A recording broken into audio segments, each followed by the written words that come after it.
Bonjour, Karim Medjad, professeur du CNAM. Nous savons qu'une lettre d'intention est compliquée. Nous allons voir ce que cela donne en pratique dans le cadre d'un accord d'alliance. Alors, un petit rappel. Une lettre d'intention, on ne sait pas trop ce que c'est. Il y a beaucoup d'appellations. Leur signification n'est pas très claire. Une signification négative est claire. Si l'on dit lettre d'intention, Memorandum of Understanding, Has of Agreement, c'est que l'on ne dit pas contrat.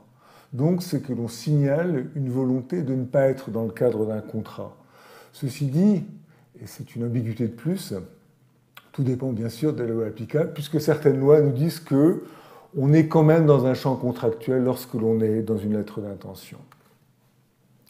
Alors, comment fait-on une lettre d'intention dans le cadre d'une alliance? Que faut-il mettre dedans? La première chose en matière d'alliance, c'est le préambule. Nous ne nous aimons pas spécialement, donc la raison pour laquelle nous sommes ensemble, c'est pour un objectif très précis. Plus nous préciserons cet objectif, plus en creux, nous indiquerons où nous n'avons pas du tout l'intention de travailler ensemble. Donc il est très important d'indiquer précisément où l'on veut aller ensemble. Les points clés de l'accord, quel type d'alliance, quel type de gouvernance, quels objectifs, tout cela, il faut évidemment le préciser dans les intentions, mais de façon pas trop précise.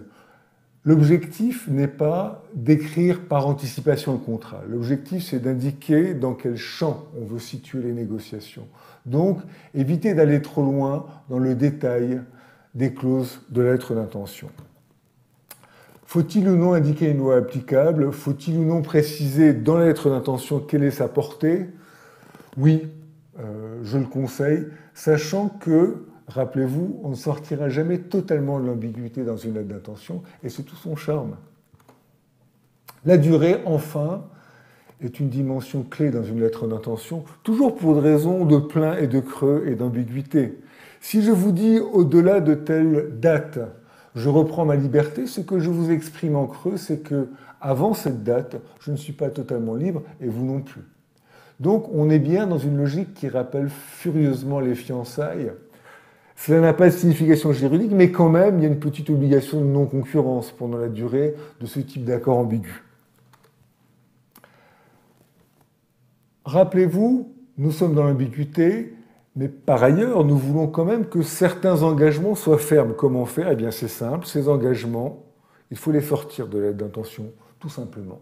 Donc, tout ce qui a un rapport avec du ferme, c'est-à-dire l'étude de faisabilité que nous allons être amenés à faire ensemble, mais également le mode de règlement des litiges, l'engagement de confidentialité. Il est évident que les informations confidentielles que je veux vous transmettre, je ne tiens pas à ce que demain, au nom de l'ambiguïté de la lettre d'intention, vous soyez amené à me dire « Ah mais non, finalement, je ne suis pas tenu par cet engagement de confidentialité ». Comment résoudre ces problèmes? C'est très simple. On sort tout cela de la lettre d'intention et on fait pour chacun de ces points un accord en bonne et due forme dont le caractère contractuel sera absolument incontestable. En somme, l'ambiguïté dans une lettre d'intention qui porte sur une alliance, comme de façon générale, l'ambiguïté doit être contenue. Elle ne doit pas être éliminée, on ne peut pas l'éliminer, et d'une certaine façon, elle est importante, elle fait partie de la relation. En revanche, on doit pouvoir la vivre sereinement, et la seule façon de la vivre sereinement, c'est de mettre dans le contractuel ce qui doit être contractuel, et de laisser flotter en dehors du contractuel ce qui ne doit pas nécessairement l'être. Je vous remercie.